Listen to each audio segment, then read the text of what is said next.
Disclosure: all information we have on these cases are public record. We are not making fun of anyone or anything.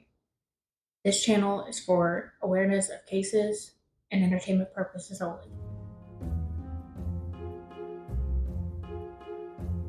Welcome back to our channel, Relative Detectives. Today, Renee is going to be telling us a case. Yes, I am. How's your neck, Renee? Oh, yeah. So we didn't record last week because I pulled my neck. And I told everybody I don't have a cool story for you, like I was skiing and tried to do a, trick or something. Parkour. Nope. Washing my hair. Couldn't move for like 5 days. Good. It was so bad. It was awful. Yeah, it was really bad. And I'm not a crier. I'm kind of a hard ass. And I cried. It was bad. So, yeah, that's what happened last week. So, here we are. Here we are. Anyways, we're going to be talking about murder, torture, and mutilation today. So, if that's not something that you're comfortable with, just back out of this video, and we'll catch you next time. So, people go for walks with friends all the time. Not us. No, we're sitting our fat asses on the couch. Damn straight. But Maria Veracava was a 19-year-old who was 3 months pregnant. She went for a walk with a man named Alex. And she knew him vaguely, but just had a fight with her boyfriend and was outside crying. And, Alex ran into her and they got to talking. So Alex asked her to come move some cameras with him and that she could have a couple of the cameras to sell for some money if she would come help him. So she went with him and she followed him into a park, but then he pushed her into a well. And Maria gripped onto the side of the well. And Alex reached down and took her hair and beat her head up against the concrete inside the well. Maria fell into the water below, but the current was so rough it swept her away. But Maria was a fighter. She wasn't going to give up. She took all her clothes off because that's weighing you down, So she took all her clothes off and she made it to another manhole cover area and was able to climb up the ladder. Well, she tried to push the manhole open, but it was too heavy. Luckily, there was a woman not far away that heard her faint cries. And she grabbed 2 security officers and took them over there, and they lifted the manhole cover, and there was Maria. She went to the hospital. Luckily, her unborn baby and her were fine. But the police came in. She told everybody at the hospital what had happened. They called the police. The police came in and she was telling the police what had happened. Well, poor Maria didn't have papers to be in Moscow. Oh. So she was working in Moscow and needed that job really bad to support herself and her baby. So the officer said, if you'll sign this paper and say that you fell down that well on accident, I will ignore the fact that you don't have papers to be here and you can keep your job. So Maria, thinking she has no other way, she signs these papers. No. And if that officer had actually listened to her and done his job, there would have been people saved. But he didn't. Damn. So today we are talking about Alexander Pichushkin. He was born on April 9th, 1974, and I'm so sorry because this is Russia, and I'm a southern gal, and I don't pronounce this stuff correctly, so just bear with me. He was born in Matishki, Moscow, on number 2 Karashkaka Street. He lived on the 5th floor apartment with his mom, Natalia, his half-sister, her husband, and then their child. So it was pretty cramped in that 2-bedroom apartment with all these people. Yeah. The apartment was a 6-minute walk to Besievsky Park. a 7 square mile park the locals called Vista Park for short. And I'm just going to call Pichushkin Alex through this whole video because it's just easier that way than pronouncing his entire name. So, as a small child, he seemed fine. And he, here we go again. Same thing with all these killers, He seemed fine. He was a good kid. Well, one day, he was 4 years old. His mom and his granddad took him to a park. And they took him to Vitska Park. So he's swinging. And he swings too high and falls out of the swing. Ooh.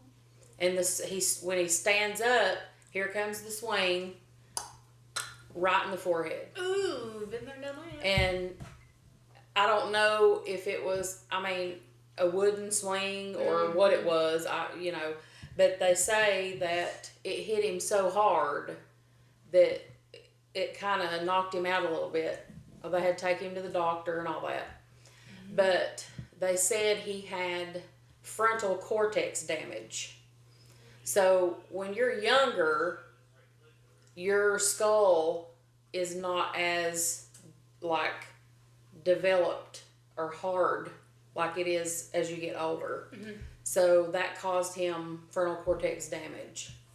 And when that happens, this can cause behavioral problems, such as poor impulse, aggression, poor judgment, personality changes, irritability, etc. So after this, Alex just became different.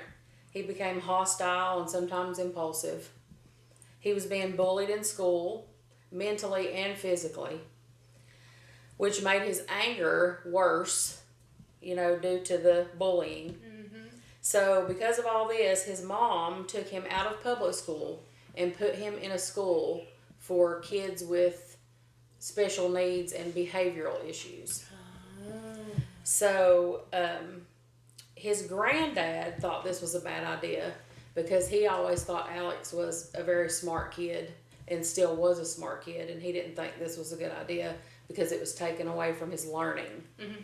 So things were, I guess, easier for him in this other school. Yeah. And he didn't have an outlet to do anything. Yeah. So at this time, his granddad started teaching him to play chess. And back then, I don't know if it still is or not, but chess was like a huge thing in Russia. So he would take him to the park and play chess with these older gentlemen that had been playing all their lives. And Alex was like a natural at it. He just took to it, Yeah. And he was beating these elderly men that had been playing all their lives. So he loved it. And that gave him kind of an outlet and something else to do with his anger. So, at this point too, he had moved in with his granddad and out of the cramped apartment with his mom. But in his teen years, his grandfather passed away. Mm.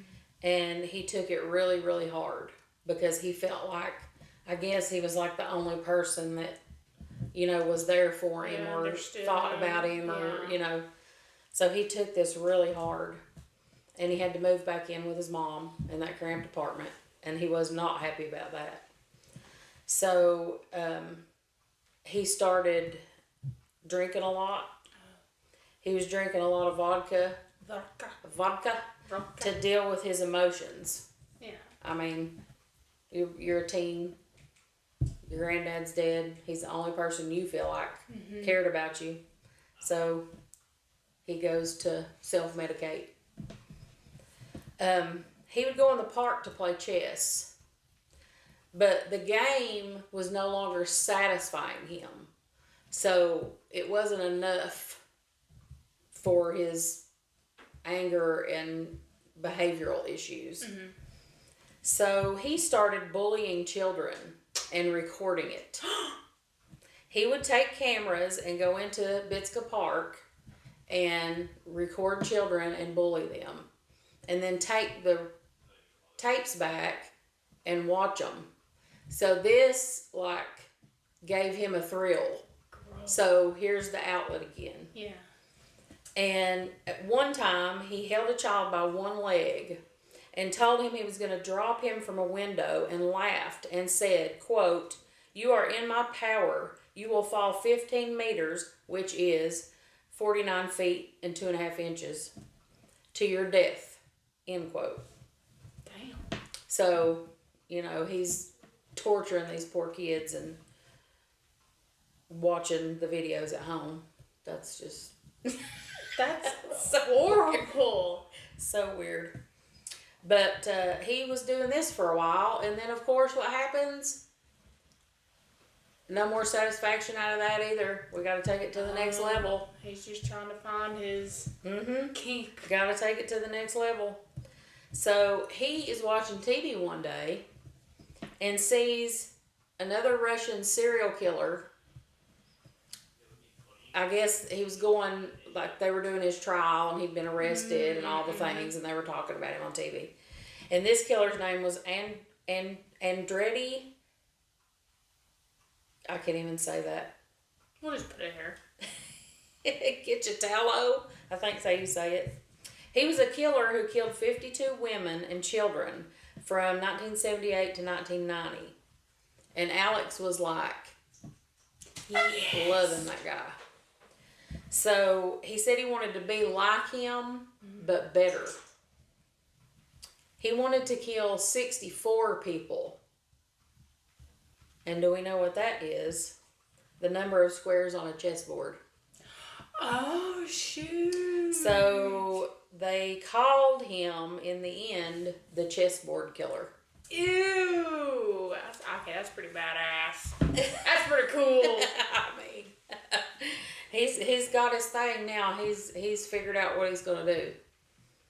So most of Moscow, runs beneath bits of park and is accessible from the wells in the ground. And they're calling them wells, but I think that this is like the sewer. The sewer's The manholes, and some of them have ladders in them. You can get down in there, and I think that's what they're talking about. But they call them wells in this. So it says the running water underneath is like 30 feet below once you open that manhole. Mm-hmm. So at one point, Alex made a plan with a friend at school.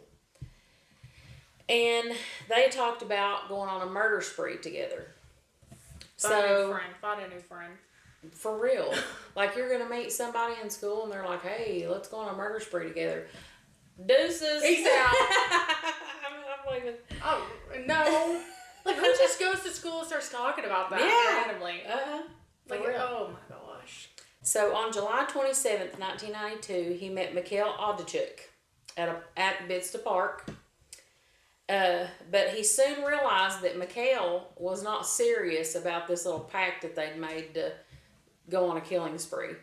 So that made Alex mad because he really wanted to do this, and now his friend was chickening out. He's backing out. So Alex hit him in the head with a hammer and threw him in the sewer or well, whichever one you want to call it.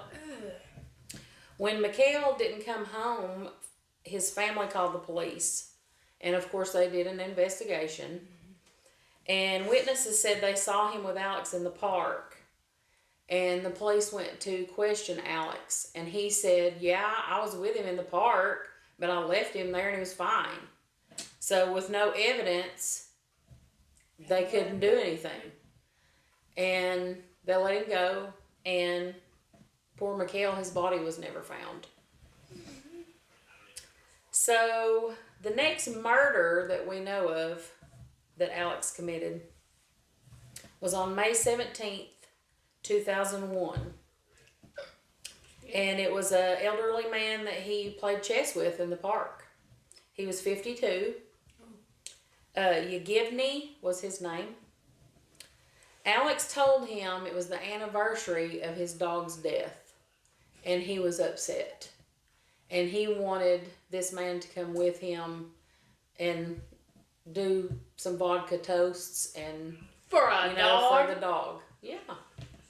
Alright, I'm sorry. I mean, some people have funerals for their dogs. Oh, yeah, I can see that, but like, hey, my dog died. Come have some vodka shots. They're gonna have some vodka shots. So they toasted to the dog. Too fluffy.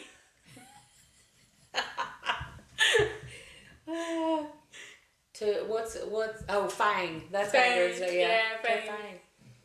Then Alex hit him in the head with the bottle, and threw him in the well. Yeet. Bye-bye. They say that he kept track of his murders in different. I've heard different things, but this is what all they say. By checking squares off of a chessboard, Ooh. or putting coins on the chessboard. Or then some say he drew a chessboard in a notebook and then put the dates of each murder in each box of the chessboard.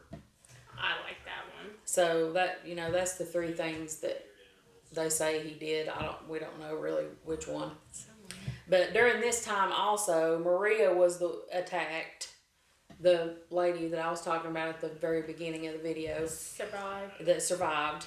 And Alex believes she was dead because she couldn't, she had chosen to not say anything and keep her job. Yeah. From May 2001 to September 2005, Alex attacked 36 people. Only 3 survived. He continued with this same MO, hitting them in the head, pushing them into the sewer. And he always lured his victims from Vista Park, the metro station, or even the apartment complex that he lived in. Mm-hmm. So he stayed in familiar area. Yeah. He met a boy named Mikhail Laboy in the metro station. And he lured him to the park with the free vodka.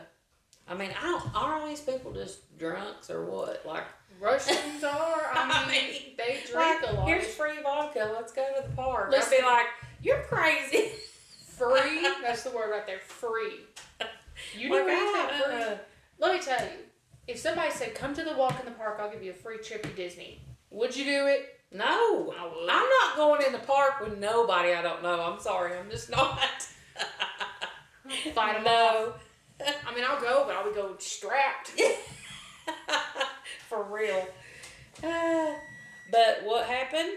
They're drinking their vodka, and then Alex hits him in the head, pushes him into the well. But Mikhail's jacket got caught on a piece of metal. And Alex walked away without knowing that he didn't fall all the way into the well, that he had actually got caught.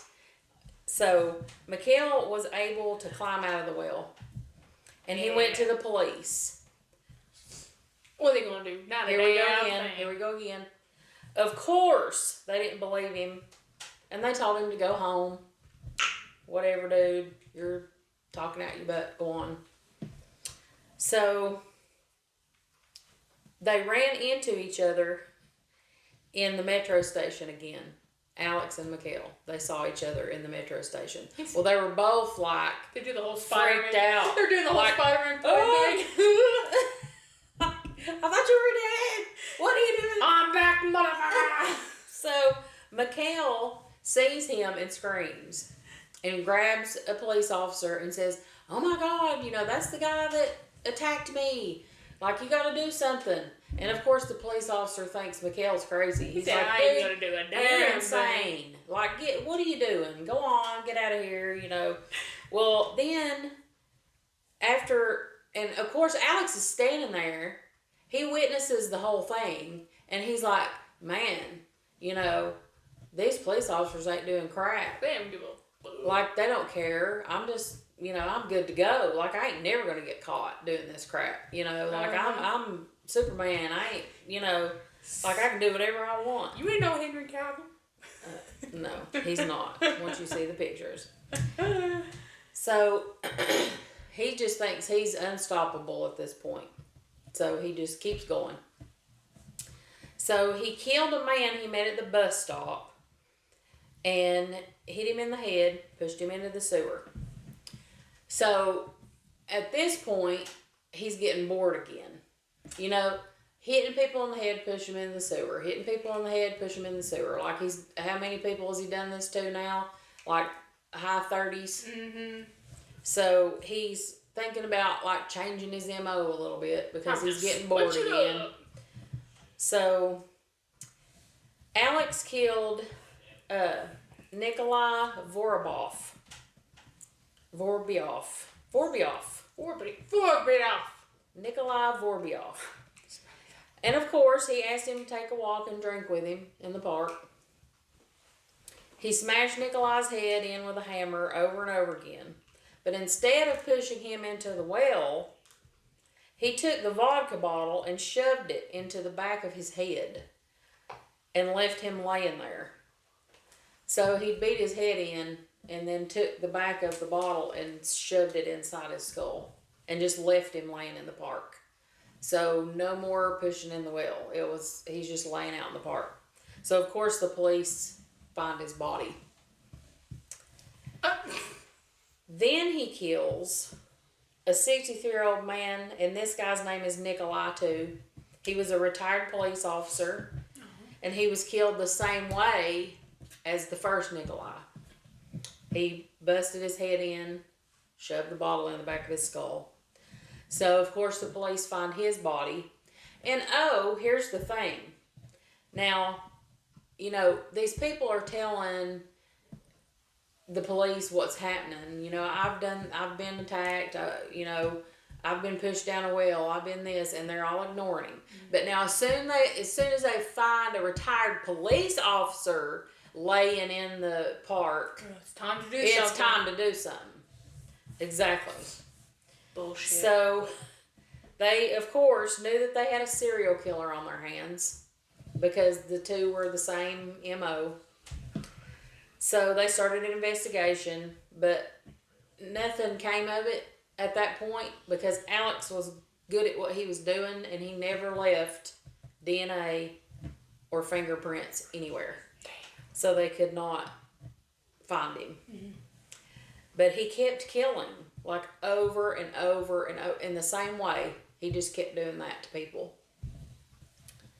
So in June of 2006, he'd asked a co-worker, and he worked at a grocery store, by the way. Like, that's what he did for a living. Mm-hmm. So he asked a co-worker to take a walk with him.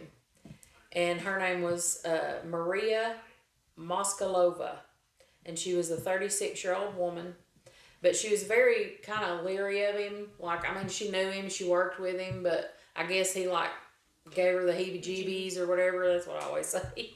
But she said, I can't go right now, but I could go tomorrow. So Alex agreed to this. So before she left home, she left a note to her son and said, I'm going here, this is where I'm going to be, this is who I'm going to be with, this is Alex's phone number. So, you know, if I don't come back, this is your information you need or whatever. Mm-hmm. Smart. So, yeah. They went for their walk in the park. And Alex beat Maria over the head with a hammer, just like he'd done the others. And he didn't have a vodka bottle, so he just took a stick from the park and shoved it in the back of her head. He left her laying there in bits apart. When she didn't come home, Maria's son called Alex and asked if he'd seen his mother. And Alex told him, no, I haven't seen her in 2 weeks, and hung up. So her son called the police, and her body was found on June 14th, 2006. Alex's MO, same as the other 2 people they found. But she had a metro ticket in her pocket. And the police went and watched the video from where that metro ticket was from. And they saw the footage of her and Alex together. So the police went to Alex's apartment and took him in for questioning. Good. And while he was being questioned, I guess, I don't know how they do this in Russia. Because here, I mean, you'd have to get a warrant to go in somebody's house and, look through their stuff. So I don't know how they do this. But while he was being questioned, the police went in his home and they found the chessboard with 63 of the 64 squares marked off. Alex confessed to 13 murders that the police knew of, but he said there were more. Damn. The police had him go and show them where he had committed these murders and how he committed these murders, and they recorded the whole thing. So I guess, police do that sometimes just to be able to keep that footage and go back and look at it when they're trying to investigate and solve each person's disappearance and all that stuff. So he did that. And he also had some quotes about his murders. And these are what he said. That life without murder to him was like life without food to you. That deciding whether people lived or died made him feel like God. Yeah. He killed in order to live, because when you kill, you want to live. That's kind of dumb, but anyway. He felt like the father to all these people, since it was me who opened the door to another world to them. What the? French toast? Crazy. So, he's murdered at least 63 people. If they found that and there's 63 marked off, it's at least 63 people. Yeah. He'd be like, "Can you just give me one more day?" We just finished. He probably would have. So, Alex was convicted on October 24th, 2007, of 49 murders and 3 attempted murders. He was actually held in a glass cage during his trial for his protection. Oh, now we're going to protect him?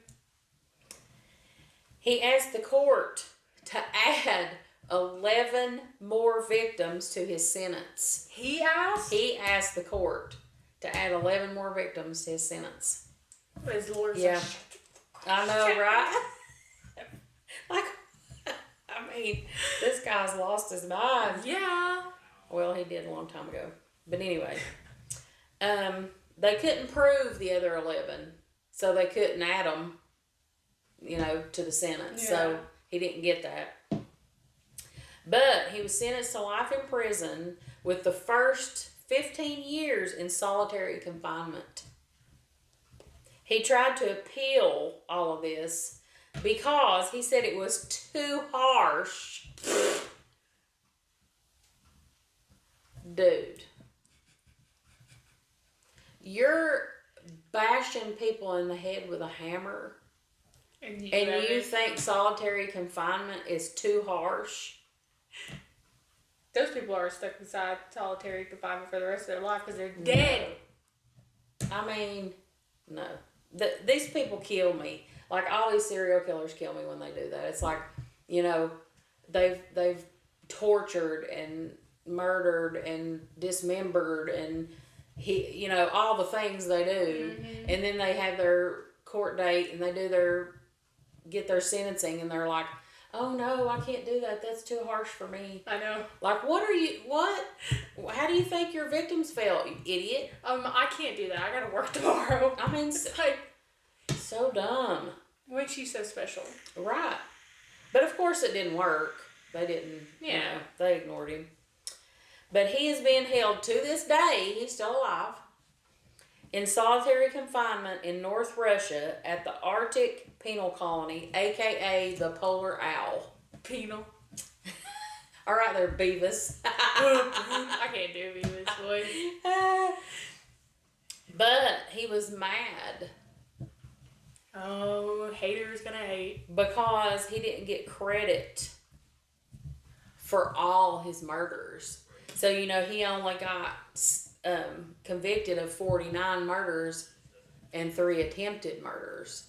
And he was trying to fill that chessboard 64. He's trying to outbeat the guy that he idolized. So he didn't get, in the end, he didn't get what he wanted. So he didn't get his wish to fill that chessboard up. And she'll never will. I don't cry me a river. So that was the story of Alexander Pichushkin, Pichushkin. crazy chessboard killer. I wonder if, do you know if any of the victims that survived was at the trial? I don't, it doesn't say. I couldn't find anything about. I want the guy that survived and, you know, his jacket or whatever got hung, Oh, and he yeah. walks in there and goes, I told you, I told you, I told you. He's just in there.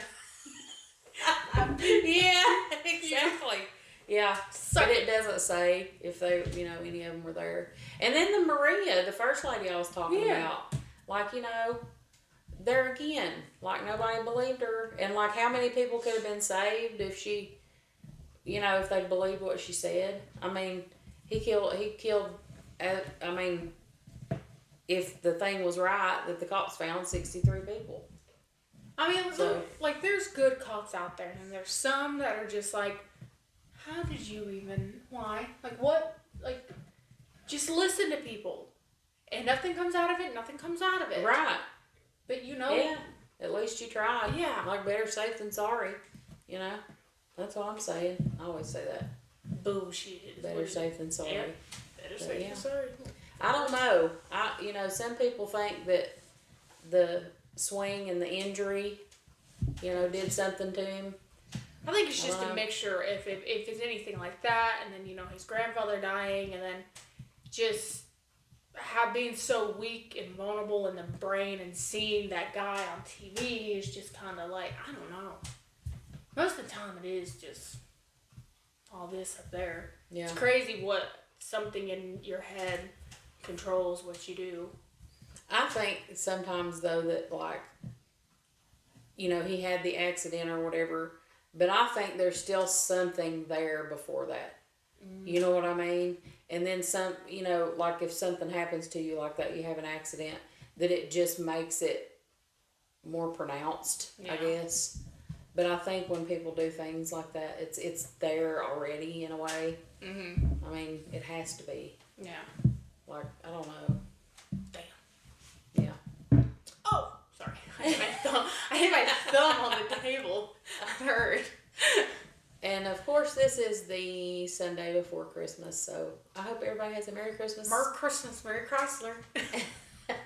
Ho, ho, Merry Christmas. All the Renee's Grinch stuff. I love the Grinch. Can you tell? There he is behind me. But thanks for hanging out with us today, and we will see you on the next one.